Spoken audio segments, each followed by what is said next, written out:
काली हर हर महादेव सभी को।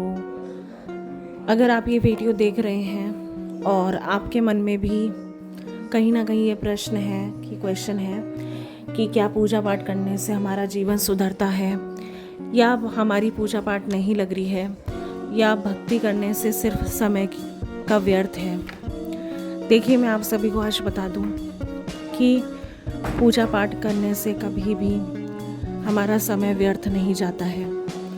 इस संसार में हर इंसान का एक उद्देश्य है। उसी उद्देश्य से हर इंसान ने इस धरती पर जन्म लिया है। लेकिन हम इस दुनिया में आके मोह माया में, इस पूरे वर्ल्डली अफेयर्स में, इस पूरे अर्थ के जितने भी मटीरियलिस्टिक चीज़ें हैं, जो भी आपका ये जो कह सकते हैं लग्जरियस लाइफ है, आपका जो घर है, बंगला, गाड़ी, ये सारी चीज़ें, ये सारी मटेरियलिस्टिक चीज़ें हैं, ये सारी वर्ल्डली अफेयर्स हैं जिनके अंदर आप फंस चुके हैं। आपका उद्देश्य ये नहीं है। आपका उद्देश्य इस धरती पे जन्म लेने का मतलब है कि आपको अपने कर्म को सुधारना है, अच्छे कर्म करने हैं और भक्ति करनी है ज़्यादा से ज़्यादा। लेकिन जब एक बच्चा जन्म लेता है परिवार में, तो जैसे उसका एनवायरनमेंट घर के अंदर होता है, वैसे ही वो बड़ा होता है, वैसे ही वो पलता है।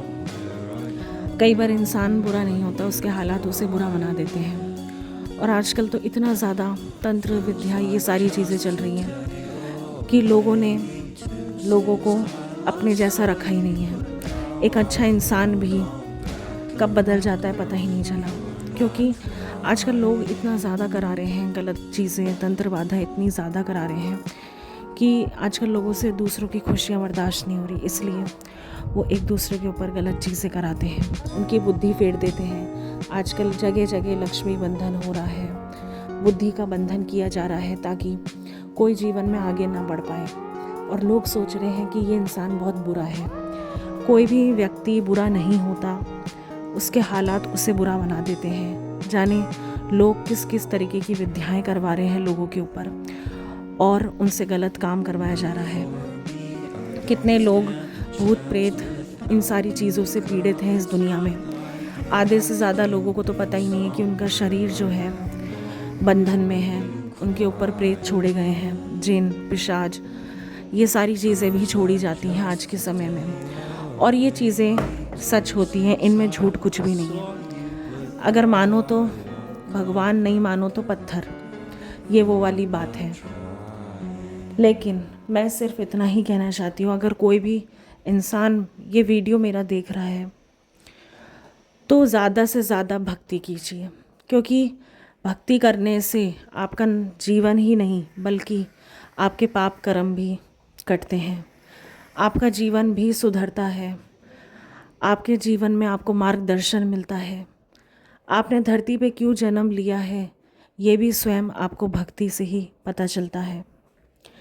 आप हमेशा खोए रहते हैं इस चीज़ में कि कौन अपना है कौन पराया है, तो भक्ति करने से ही पता चलता है कि कौन अपने हैं कौन पराए हैं। जब तक आप लोगों की हाँ में हाँ मिलाते रहेंगे, जब तक आप लोगों के कहने पे चलेंगे, तो आप उनके लिए अच्छे हैं। जिस दिन आपने अपना माइंड लगाना स्टार्ट कर दिया, जिस दिन आपकी अपनी बुद्धि काम करने लग जाएगी, उस दिन लोग आपको पसंद करना छोड़ देंगे। अगर 100 लोग हैं तो आप 100 लोगों के हिसाब से नहीं चल सकते।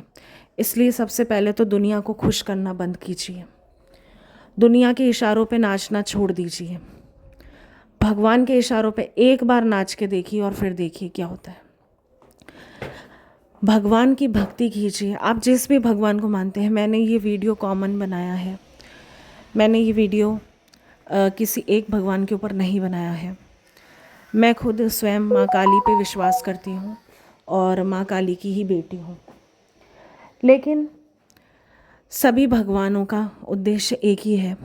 आप किसी भी भगवान की पूजा पाठ कीजिए, सब भगवान एक ही हैं, सबके रूप अलग हैं।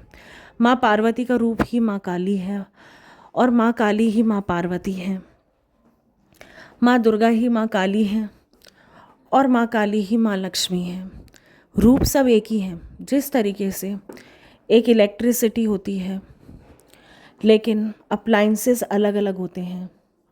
आपने देखा होगा एसी है, कूलर है, पंखा है, लाइट है, लेकिन इनका जो कनेक्शन है वो एक ही है, इलेक्ट्रिसिटी। इलेक्ट्रिसिटी से ही ये सब चलते हैं।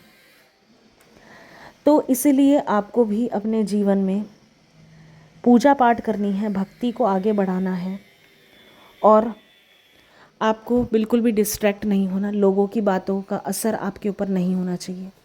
कौन क्या सोच रहा है, कौन क्या कर रहा है, इससे आपको फ़र्क नहीं पड़ना चाहिए। भगवान की आप पूजा पाठ भक्ति करेंगे तो आपका गुस्सा भी कम होगा, और गुस्से के साथ साथ आपको रिएक्शन देना भी आएगा। अगर कोई आपसे गलत तरीके से बात कर रहा है, गलत व्यवहार कर रहा है, और आप ये कह रहे हैं कि मेरा गुस्सा मुझे कंट्रोल नहीं होता, मुझे गुस्सा कैसे कंट्रोल करूं, मुझे नहीं आता, मैं कुछ भी बोल पड़ता हूं, तो उसके लिए 2-3 चीज़ें ज़िम्मेदार होती हैं। एक तो हमारे ग्रह, दूसरा कोई अगर आप पे किसी ने इस तरीके का तंत्र करा रखा है, तीसरा अगर आप पूजा पाठ नहीं करते हैं, आपका माइंड स्थिर नहीं रहता, तो आपको पता ही नहीं है कि आपके ऊपर आपको कंट्रोल कैसे करना है। ये सारी चीज़ें हमें भक्ति से सीखने के लिए मिलती हैं।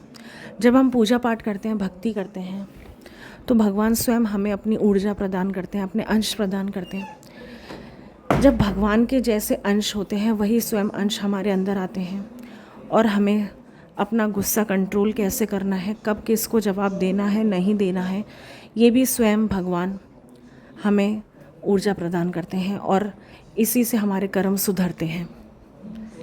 अगर हम पूजा पाठ नहीं करेंगे तो हमारी जो इंद्रियां हैं, 5 सेंस ऑर्गन्स हैं, इनका कोई कंट्रोल हमारे ऊपर नहीं रहेगा। हम गलत कर्म, आजकल आपने देखा होगा जो लोग हैं गलत कर्म कर रहे हैं, इतने ज़्यादा रेपिस्ट हैं, और इतने ज़्यादा आप ये कह लीजिए चोर हैं, गलत मतलब सोच वाले व्यक्ति हैं, वो कोई पूजा पाठ नहीं करते, इसलिए उनकी सोच बहुत घटिया है।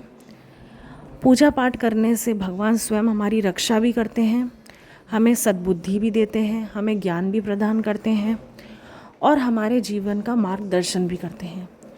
और सबसे अच्छी बात, हमारे आने वाली जो पीढ़ी है उसका भी भविष्य सुधर जाता है। देखिए, अगर आप पूजा पाठ करेंगे तो आपके पितृ भी आपसे खुश रहेंगे, आपके कुल देवता भी आपसे खुश रहेंगे, तो आने वाली जो आपकी पीढ़ी है वो भी खुश रहेगी। नहीं तो आज आपने देखा होगा, आजकल लोगों को हर घर में पितृदोष है, कुल देवता को लोग पूछते नहीं हैं। आज की जनरेशन को पता ही नहीं है कि कुल देवता कौन है। ये सारी चीज़ें हमारे जीवन में बहुत मैटर करती हैं। क्यों मैटर करती हैं?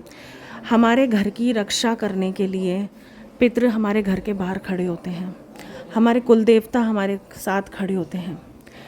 ना जाने कितनी भूत प्रेत हमारे आगे पीछे, हमारे घर में, घर से बाहर हम निकलते हैं, घूमते हैं, जो दिखाई नहीं देते। कितनी चीज़ें हैं जो हमारे जीवन में बाधाएं डालती हैं। लेकिन अगर हमने ये पितृदोष और ये पितरों की पूजा और ये कुल देवता को मनाना सीख लिया, तो वो स्वयं आपके घर की रक्षा करेंगे और नकारात्मक ऊर्जा से आपका बचाव भी करेंगे। इससे आपके जीवन में कभी भी कोई परेशानी नहीं आएगी, और आपकी रक्षा भी हमेशा होगी। उससे आपके जीवन में कोई धन से लेकर, जॉब से लेकर, व्यापार से लेकर कोई भी अड़चनें, बाधा नहीं आएंगी। आधे से ज़्यादा कारण हमारे जीवन में जो अड़चन बाधाएं हैं, उनका कारण पितृदोष है, तंत्र बाधा है, और कुल देवता की पूजा ना होना, ये सबसे बड़ा कारण है। तो ये सारी चीज़ों को आप गहराई से समझें, जानें, और अपनी पूजाओं को ज़्यादा से ज़्यादा बढ़ाइए। सबसे पहले अपना इष्ट देव पहचानिए कि आपके इष्ट देव कौन हैं। इष्ट देव वो होते हैं जिनका नाम आपके हमेशा मुख पर रहता है, चाहे सुख हो, दुख हो, खुशी हो, रात हो, दिन हो, कहीं आप डर रहे हो, और आप सबसे पहले किस भगवान का नाम अपने मुख से निकालते हैं, वही आपके इष्ट हैं। हो सके तो किसी अच्छे गुरु का चुनाव करें और गुरु धारण करें, ताकि नेगेटिविटी से बचे रहें। अगर आप भी चाहते हैं गुरु धारण करना, तो मेरी गुरु माँ हैं, मैं आपको उनका नंबर दे दूँगी, आप उनसे संपर्क कर सकते हैं, और वो आपका सही मार्गदर्शन करेंगी। बस आपको कमेंट में लिखना है, जय माँ काली, जय माता दी, जय श्री राम, जो भी आपकी इच्छा लगे। अगर आपको मेरा ये वीडियो अच्छा लगा हो तो प्लीज़ इसे लाइक कीजिए, शेयर कीजिए, सब्सक्राइब कीजिए। मैं ऐसी ही ज्ञान भरी बातें लेकर यूट्यूब चैनल पे